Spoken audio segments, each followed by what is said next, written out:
ahora que acaban de descalificar, que acaba de quedar eliminado de la Copa el Estados Unidos de Donald Trump y de Mauricio Pochettino. Sí, un Estados Unidos que había amoldado las reglas a su conveniencia de manera escandalosa, como realmente nunca había pasado en mundiales, con la sola excepción del 62 de Garrincha, cuando no podía jugar Pelé. Bueno, estamos ante un panorama marcado también políticamente por ese mundial. Pero en ese mundial está este hombre. Si vos lo estás mirando por televisión, él lo está mirando desde la cancha. Sí, es Mauricio Novelli, el socio de Milei en la estafa Libra. Supimos todos por un posteo suyo el viernes que estaba en el estadio donde Argentina libraba los 16avos de final contra Cabo Verde. Y fíjense lo que posteó ahí, en la cancha, hablando de sufrimiento, con reminiscencias de aquel Manuel Adorni deslomado en Nueva York tras viajar en el avión presidencial. Bueno, ahí está Mauricio Novelli, que sufrió con la escaloneta lo que muchos argentinos que no tienen su privilegio, que no tienen su acceso al poder, están sufriendo, por ejemplo, para pagar la tarjeta de crédito. En un ratito te vas a enterar de toda la trastienda, de la presencia de este hombre en el Mundial de Estados Unidos y de por qué pudo ir al Mundial de los Estados Unidos, probablemente con parte de la guita que produjo esa estafa hace un año y medio aquí en la Argentina, pero con efectos en todo el mundo. Sí, el socio de Milei en Libra está mirando el Mundial presencialmente. Seguramente mañana esté en Atlanta para el partido de octavos de final, porque puede, básicamente porque lo deja la justicia. En un ratito los movimientos de la causa que le permitieron a Novelli estar allá, pero también en un ratito un dato realmente estremecedor sobre cómo con una cosecha récord, con un volumen de exportaciones de granos del que prácticamente no se tiene registro en la Argentina, están fundiendo las fábricas de maquinaria agrícola en el país. Presentó Metalfor, una de las más grandes empresas, en este caso de pulverizadoras, un procedimiento preventivo de crisis para no pagarle en tiempo y forma el sueldo a sus 600 operarios. Esto en el corazón de la Pampa Húmeda, en el corazón de la patria sojera, en Córdoba, en Marcos Juárez, un lugar donde, bueno, uno esperaría que derrame al menos una parte de esa prosperidad que cantan los números oficiales de exportación. Nada de eso. Cosecha récord, pero con maquinaria importada. Y menos encima, a pesar del dólar barato. En un ratito también te muestro estos números. Vamos a tener una entrevista con Diego Golombek en instantes acá. No solamente por la ola de despidos que está sacudiendo al CONICET, a todo el sistema técnico-científico argentino, sino también por el desguace del sector nuclear. Un sector donde no solamente hubo despidos, donde no solamente hubo empujones de la gendarmería para echar administrativos, técnicos, físicos, nucleares, ingenieros durante toda la semana pasada, sino donde además asoma una compañía estadounidense que anunció junto con Caputo que quiere armar un reactor nuclear desde Argentina, amparada en el Super Rigi, pero luego de quedarse con los científicos que está expulsando el sistema nuclear público. De esto vamos a hablar con Golombek, pero de esto también tenemos datos que llegan fresquitos, de ahí donde se está desguazando el sistema que en estos 70 y pico de años a la Argentina le permitió dominar el ciclo completo de la tecnología nuclear con fines pacíficos. Vamos a hablar también, aprovechando el clima mundialista, con el dueño de una cadena de cervecerías. ¿Cómo está el consumo en las cervecerías?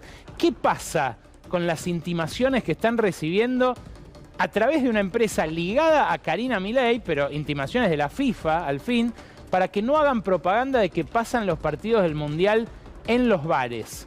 Una realidad que hizo que le llegue a un montón de gente intimaciones realmente temibles de un poder que estamos viendo a quién responde, a nivel internacional. Pero arranquemos por el dólar, porque hoy el ministro de Economía, Luis Caputo, intentó ahuyentar el temor de los acreedores a que se produzca un salto cambiario, ahora o antes de las elecciones. Esto tiene como trasfondo, obviamente, el aumento de 150 mangos prácticamente que tuvo el dólar durante junio, más de un 5%, que, de vuelta, en medio del fervor mundialista, pasó prácticamente inadvertido. Claro, Caputo habló del dólar y habló de la deuda. ¿Querés saber qué dijo? Escucha. Si uno tiene déficit y tiene una deuda creciente como normalmente tuvo Argentina, una deuda que crece más que su economía, entonces ese ratio aumenta y te vuelve intertemporalmente insolvente. El tamaño de la deuda con respecto a nuestra economía sea cada vez menor. Entonces nosotros manteniendo la deuda constante o cancelando, como hemos venido haciendo estos 2 años y medio, y con la economía creciendo, ese ratio entonces cada vez se hace menor y el peso de la deuda con respecto a la economía es cada vez más bajo. Bueno, veamos parte por parte lo que acaba de argumentar Caputo. Veámoslo en un gráfico. Este gráfico que van a ver ahora es oficial. Es parte de la presentación que hace tanto trimestral como mensualmente la Secretaría de Finanzas. Acá está el peso de la deuda sobre el PBI, teniendo en cuenta a privados y a organismos internacionales. Es cierto que hay una leve baja entre el último registro, que es el tercer trimestre del 2025, respecto del tercer trimestre de 2024. Esa baja es con un truquito que ahora les voy a explicar. Pero mirad en el largo plazo, o en el mediano plazo, esta serie de datos, al menos en los últimos 25 años, lo que nos muestra, lo que nos permite ver a simple vista, es que el salto fue con Caputo. Fue con la anterior gestión de Caputo, pero claramente se produce entre el 2017 y el 2018, momento en el cual colapsa el programa del entonces secretario de Finanzas, luego presidente del Banco Central por un corto periodo de tiempo, y en el que la deuda aumenta su peso en el PBI en más de 20 puntos. Claro, esto bajó ahora, como les decía, apenas levemente. No cambia lo complicado que es afrontar esta deuda, que baje 3, 4 o 5 puntos luego de haber subido 20. Pero el truco es que parte de la deuda, desde que asumió esta segunda versión de Caputo, se la enchufaron al Banco Central. Y claro, se la enchufaron al mismo Banco Central que venían a cerrar, además.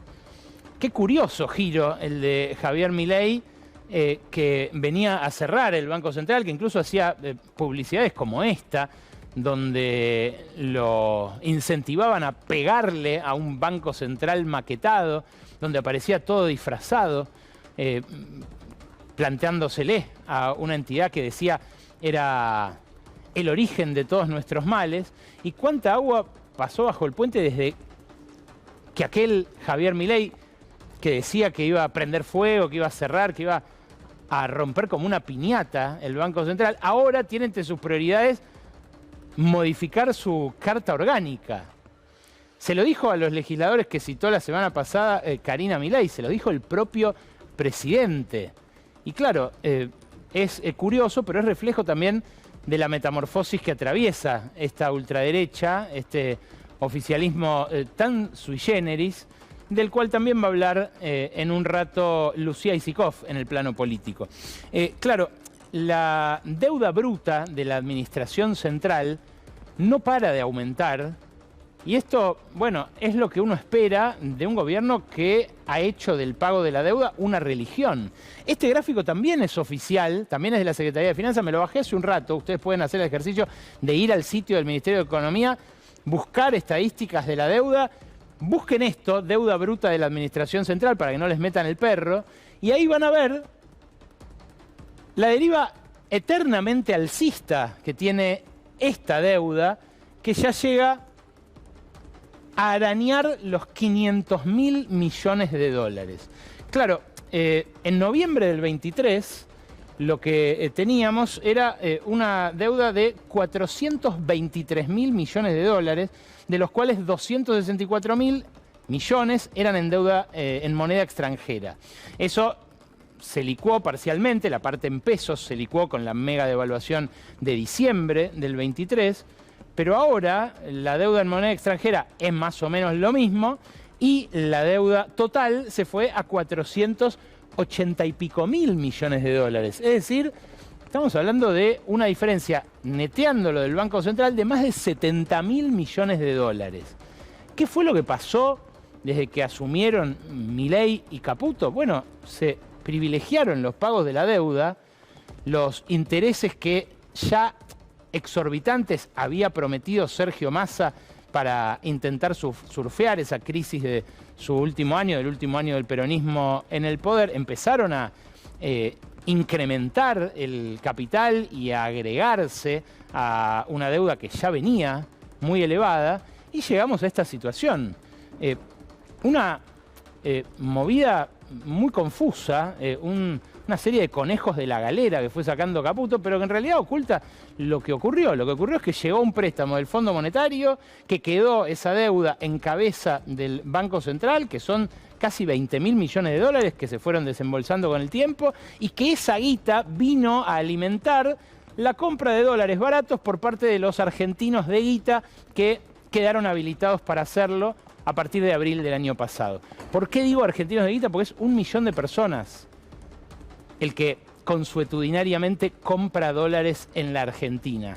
Y que lo hagan a este precio, bueno, implica una ventaja que suele manifestarse después, cuando el dólar finalmente termina subiendo, que, bueno, en parte es lo que pasó durante junio, después de varios meses de plancha para intentar aplacar la inflación. Claro, Caputo dice que le sobran esos dólares, pero está rascando hasta el último dólar para pagar cada vencimiento. Y mirá si no esto que dijo esta mañana en esa misma conferencia de prensa. Las privatizaciones, bueno, alguna ya se ha materializado, como el caso de Transener. Tenemos alguna otra que probablemente se van a materializar este año, como es el caso de AISA. Tenemos las privatizaciones de las termoeléctricas, General San Martín y Manuel Belgrano. Esa puede llegar a ser incluso que se den antes del cierre de este año, pero conservadoramente hemos puesto que siguiera el año que viene, pero tenemos la expectativa de que se materialice antes. Después hay algunas otras como Tandanor, como la segunda etapa de la Sidro. El número que hemos puesto es conservador. Sí, tenemos estimaciones y entre los 2 años que hemos puesto, sí, yo diría que el número es entre 500 y un poco más, entre 500 y 1.000 millones conservador. Si realmente sobraran los dólares, ¿estaría el gobierno enajenando resortes de la economía que a la sociedad le costó décadas construir para pagar los vencimientos de un mes? De verdad pregunto, ¿no probamos esto ya en los años 90? Lo de privatizar empresas grandes que proveen servicios a un montón de personas, que son estratégicas, por ejemplo, la red troncal de electricidad, para hacer cerrar un programa financiero, el sector nuclear, con las 1000 batallas que ha dado Argentina para tenerlo, para que siga existiendo, enajenarlo por 500, por 1.000 millones de dólares. ¿Cuán real es la estabilidad que defiende Caputo si depende de este saqueo permanente, de la enajenación de estos recursos? Digo porque, en serio, lo que acaba de enumerar, la lista que acaba de hacer Caputo de las cosas de las que se va a desprender el Estado para que cierre este programa financiero, bueno, no es menor. Y fíjate el lugar que tiene en ese programa financiero. Hoy mostró estos 2 slides, Caputo. figuran las fuentes de financiamiento y los vencimientos de capital de este año y del que viene. Lo que intentaba era, como les decía, tratar de calmar a los acreedores. Ahora, las privatizaciones figuran con esos 800 millones de dólares este año, con 1.500 millones de dólares el año que viene, se ve en el programa financiero de 2027, y figuran abajo entre las fuentes de financiamiento. Claro, son licitaciones que, por ejemplo, le van a dar la administración de las represas del Comahue por 30 años a un puñado de empresas, entre los cuales encima hay amigos del poder. Pero figura abajo, insisto, es un rol muy marginal, incluso en el financiamiento de los vencimientos más inmediatos, el que les dan a las privatizaciones por tan largo tiempo de algunas empresas. AISA, la empresa que, administrada por los franceses a finales de la convertibilidad, terminó en un desastre, en una catástrofe, en una desinversión que hubo que revertir con gran esfuerzo luego desde el Estado para que volviera a expandirse esa red de agua potable y cloacas. En fin, es algo que se inmola en el altar de esos vencimientos que se apilan por delante y que siguen resultando temibles. Aun cuando hoy haya festejado el mercado este anuncio por parte de Caputo, cuando uno ve esa pared de vencimientos de enero del año que viene, cuando ve la que va a haber que afrontar el 9 de julio, sí, dentro de 3 días, parece mentira, pero el 9 de julio Argentina, el día de su independencia, tiene que pagar 4.800 millones de dólares a los bonistas. Fíjate cómo vamos a celebrar. En vez de drones en Palermo, una suelta de dólares para los acreedores, viejo. Bueno, eso va a tener nuevos episodios en enero, abril, julio y octubre del año que viene, por obra y gracia de las sucesivas emisiones de deuda originadas en aquel Caputo versión 1, pero también en las renegociaciones de la deuda que se sucedieron después, todas a pedir de acreedores que resultan francamente voraces y que para sostener esos préstamos piden cada vez más intereses, piden cada vez más actualizaciones, indexaciones y demás. Claro, lo que se entrega son cosas que costó mucho construir. Por ejemplo, la CONEA, la Comisión Nacional de Energía Atómica. Ya está aquí en nuestros estudios Diego Golombek, que es uno de los máximos divulgadores de la ciencia argentina, biólogo él, con quien vamos a hablar de esto. Pero estas imágenes son de la noche de los bastones largos, francamente. Gendarmes en la puerta de un edificio como la CONEA, en los pasillos, adentro de un edificio como el de la Comisión Nacional de Energía Atómica, echando como perros a técnicos que el Estado invirtió mucho tiempo en formar.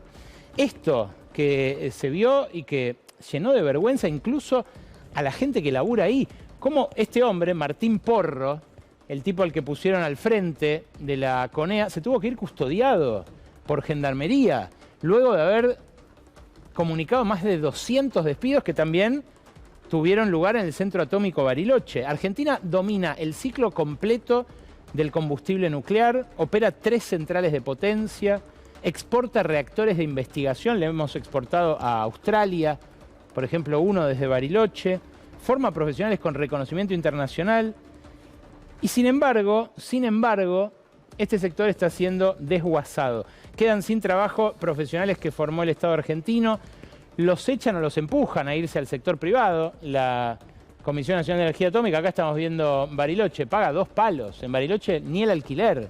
Imagínate la calefacción. Ni el alquiler se puede pagar. Y claro, del lado de enfrente apareció una compañía, Meitner Energy, que paga 8, que paga 10. ¿Cómo no se van a ir los físicos, los ingenieros, los especialistas en reactores nucleares a otro laburo que les da sustento a sus familias cuando el suyo, que históricamente lo dio, deja de garantizárselo? La CONEA administra una asfixia presupuestaria tremenda, inédita. Cayeron los salarios, la masa salarial, más de un 40%. Achicó su estructura, llevó adelante despidos. Y todo esto mientras el reactor argentino, el Carem, era paralizado, un reactor que Estados Unidos siempre quiso que se pare, que frene, que no se construya aquí en Argentina, y mientras dos empresarios visitaban al ministro Caputo y a Ramos Napoli, el nuevo secretario de Asuntos Nucleares, para decirles, nosotros podemos hacer reactores acá en Argentina. Claro, los reactores que quiere Estados Unidos. Ahí lo ven a Teófilo Lacroze, el CEO de esta compañía, Meitner Energy, que aparece como la gran beneficiaria del desguace de la Comisión Nacional de Energía Atómica, que es propiedad en un 40% de INVAP, la empresa estatal rionegrina, que hasta ahora venía haciendo los reactores a pura potencia pública, pero que en un 60% es propiedad de un estadounidense de origen iraní, Hamid Ansari. Hamid Ansari es quien comanda la operación que lleva aquí en el país Teófilo Lacroze. Ustedes dirán, ¿Teófilo Lacroze no dirigía una petrolera hasta hace poco? Sí, era el CEO de Shell acá en la Argentina. Lo sucedió a Juan José Aranguren y ahora de repente aparece al frente de una compañía nuclear. Una compañía que es además casi un sello de goma. Estuve averiguando y era Meitner una empresa constituida en 2023 en la provincia de Córdoba como una sociedad anónima simplificada. Y el año pasado, el 28 de mayo, le cambiaron el nombre, dejó de llamarse New Trust SAS y pasó a llamarse Meitner Energy SAS, y también cambió de objeto social. Ahí lo ven en el boletín oficial cordobés. Claro, se convirtió de una empresa de catering, que era eso, en una que puede dedicarse por cuenta propia de terceros o asociados a terceros a la generación, transporte, distribución y comercialización de energía eléctrica a partir de fuentes convencionales, renovables, nucleares o de toda fuente que se desarrolle en el futuro. Es casi una empresa fantasma. Está bien, tiene un año de lobby, un año de acercamientos al poder, un año de reclutar a estos científicos que se fueron yendo, insisto, del Centro Atómico Bariloche, del Instituto Balseiro, de la Comisión Nacional de Energía Atómica, a laburar a una compañía que le ofrece 4 o 5 veces el sueldo que devaluado paga el sector público.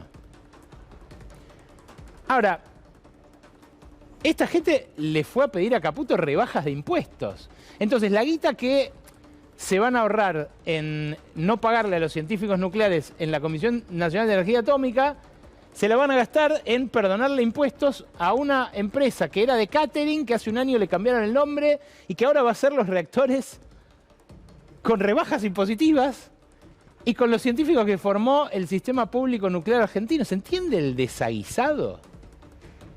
Bueno, esto es lo que está aprovechando Estados Unidos para frenar, para ponerle una bota encima a un programa nuclear que siempre le resultó incómodo. Un programa nuclear de un país como Argentina que no es hostil con Estados Unidos, pero que no aceptó, en ese sentido al menos, someterse a las directrices de Washington. ¿Hay algo que sea negocio hoy en Argentina fuera de estos nichos de privilegio? ¿Hay algo que fuera de los enclaves que propone Caputo, que propone Milei con el RIGI, con el Super RIGI, de guita en Argentina?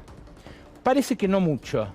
Y escuchen si no a Ignacio Noel, un importante empresario de la alimentación, dueño de Morixe, un molino que produce farináceos y harinas en gran cantidad, pero que también tiene una pata en el sector energético. Esta tarde lo entrevisté en la radio. Mirá lo que me dijo del dólar. Yo creo que este dólar que tenemos es muy bajo y castiga a empresas que son eficientes, medidas por el insumo producto. La apertura está bien, pero es una parte de una realidad que debería, para completarse, tener un tipo de cambio que sea realmente libre. Yo pienso que sería más alto. Hay quien te dice, bueno, pero si el Banco Central o el Tesoro no estuviera comprando dólares, el dólar sería más bajo todavía. En realidad es un tema de opiniones que solamente lo podríamos ver haciendo que las cosas se vean en la práctica. ¿Y cuánto más alto cree que estaría el dólar? No, yo creo que con la Argentina, con un dólar de 1.600 y algo, 1.700, los sectores que son competitivos. 1.700 es un numerito que empieza a aparecer, que mencionó el socio de Carlos Melconian la semana pasada, Roberto Santangelo, y que luego del salto que pegó el dólar de 1.380 a 1.510, valor de hoy, empieza a circular como un fantasma en la City. Habló también de esto el CEO del Banco Galicia, Diego Rivas. Escuchá lo que dijo del dólar. Fíjate que cada vez que viene un momento de volatilidad, automáticamente la gente empieza a comprar dólares. De hecho, lo vemos. La verdad que el tipo de cambio se ha movido muy poco. Sí. Pero ya empieza a haber ruido. Ya los escucho todos hablando, se movió el tipo de cambio. Estamos en los mismos niveles que estamos cuando ganó Milei. Y pasaron 2 años. Lo que pasa es que bajó y volvió a subir. Ahora, sí, y hubo en el medio 100% de inflación en dólares. Exactamente, te digo, ¿no? Sin embargo, apenas empieza a haber un poquito de ruido, la noticia aparece y lo otro que termina sucediendo es que cuando escucha ruido, la gente sale a comprar dólares. Ahora, ¿qué contaba la otra vuelta de Riazo? Eso no, es una buena explicación. ¿Por qué lo hace eso? Porque de las últimas 15 crisis que hubo, en 14 crisis vos compraste dólares y ganaste cuando compraste dólares. Te dijeron lo que te dijeron. Les hablé con el corazón y me contestaron con el bolsillo. No. La primera vez que terminó siendo distinto fue en esta última elección y porque apareció Bessent, ¿no? Sí. Si no, no sé qué hubiese pasado también, digo, ¿no? Pero me parece que habla que es la primera vez que al final vos compraste dólares y tuviste gente que tuvo que venderlos más barato. Exactamente. Si no hubiera aparecido Bessent, habrían sido 15 de 15. Y la anterior es la de Caputo. Claro, la enseñanza que sacó el ahorrista de la anterior gestión de Caputo es la que lo movió el año pasado a comportarse como se comportó antes de las elecciones. Y si ahora pierde Trump en noviembre, ¿va a tener el mismo plafón para apuntalar a un aliado como Milei en el fin del mundo? ¿O le dirán en todo caso sus contrapartes en Washington, ya lo ayudaste demasiado y ya nos dio todo lo que tenía para dar? Bueno, es un interrogante. El que lo puso en términos futboleros fue Emanuel Álvarez Agis. ¿Pierde, gana o empata? Escuchá. Suponete que me contrata Milei para divertirnos un rato y me dice, ¿qué hago para ganar? Porque si no gana Milei, qué sé yo, el programa, las reformas estructurales, pienso con cabeza Milei, por más que a mí no me guste, no sé qué, ¿qué hago para ganar? Yo diría lo siguiente, 1.500 gana, 2.000 no estoy seguro, 2.500 pierde. 1.500 en términos reales. Este dólar, mantenerlo. Vos sos muy sofisticado, ¿no? Dejarlo. 1.500. Es decir, más bajo todavía. Eso gana, estoy segurísimo. Sí. Estoy segurísimo. 2.000 pelea, 2.500 pierde. Así de esquemáticamente lo dice Agis, pero así de esquemáticamente es también como lo miran desde sectores del poder, y lo escuchaba recién a Ignacio Noel, al dueño de Morixe. Claro, en el fondo lo que todos ven es que puede bajar el riesgo país, puede tener la ventana para volver a pedirle prestada plata a Wall Street, Caputo, pero la economía está muerta, planchada, catatónica. Y no lo digo yo, lo dice el nuevo jefe de gabinete, Diego Santilli, en una de las entrevistas que dio este fin de semana para instalarse ya en el poder. Lo que dice es esto: falta que el crecimiento llegue a los ciudadanos de a pie, al comercio de la esquina, falta que llegue a la cervecería, cuyo dueño vamos a entrevistar en un ratito. ¿Están vaciándole las canillas a las cervecerías? Me hace que no, con la cabeza, desde tras bambalina. Claro, esto es lo que con todo tino Santilli ve como el driver del voto del año que viene. Es evidente que si no llega al comercio de la esquina, si no llega al ciudadano de a pie, bueno, ese dólar planchado no alcanza para mucho. De fondo, ¿por qué las nuevas privatizaciones? ¿Por qué el despojo? ¿Por qué el desguace del plan nuclear? Porque no hay plata. eso es lo que también se ve en la recaudación de impuestos y tiene muchísimo que ver con el frenazo del consumo. Fíjate, en mayo nos había quedado la idea de que capaz volvía a repuntar la recaudación y no. Subió ese 1,8% en mayo, real interanual, y ahora cae de vuelta y cae más fuerte que en abril y cae más fuerte que en marzo. Hay que retrotraerse hasta febrero para encontrar una caída así de fuerte. 7,4% cae la recaudación en junio. Lo que pasó en mayo no expresaba un repunte del consumo, no expresaba un repunte de la actividad.